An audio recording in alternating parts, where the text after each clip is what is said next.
عید کس تاریخ کو ہے؟ ذوالحج کی کون سی تاریخ کو؟ 10۔ لیکن جو فضیلت والے دن ہیں یہ 9 پہلے دن بھی فضیلت والے،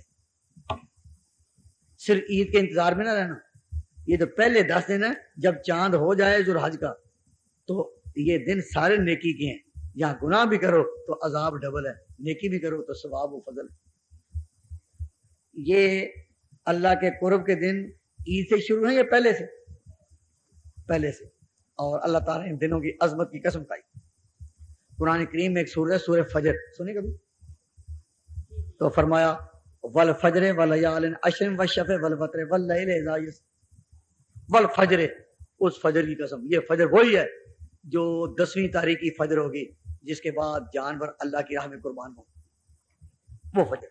ولیال عشر، اور اس سے پہلے جو 10 راتیں ہیں ان کی بھی قسم، لیال عشر، 10 راتوں کی قسم، اور پھر 3 دن جو تشریق کے ہیں ان کی قسم۔ تو اللہ تعالیٰ نے ان کی قسم کھائی ہے۔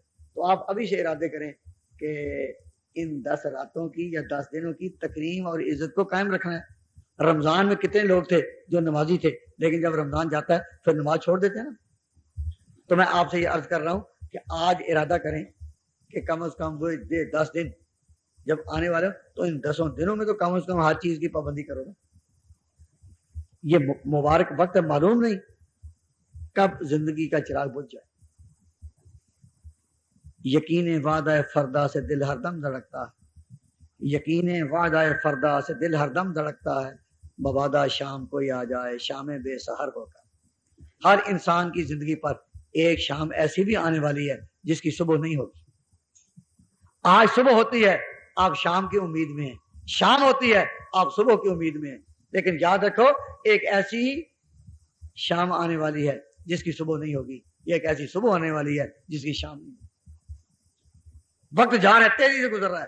آپ نے ارادہ کیے ان 10 دنوں میں ہر گناہ سے بچنا ہے، اور جو نماز کے پابند نہیں اللہ ان کو بھی پابند کرے۔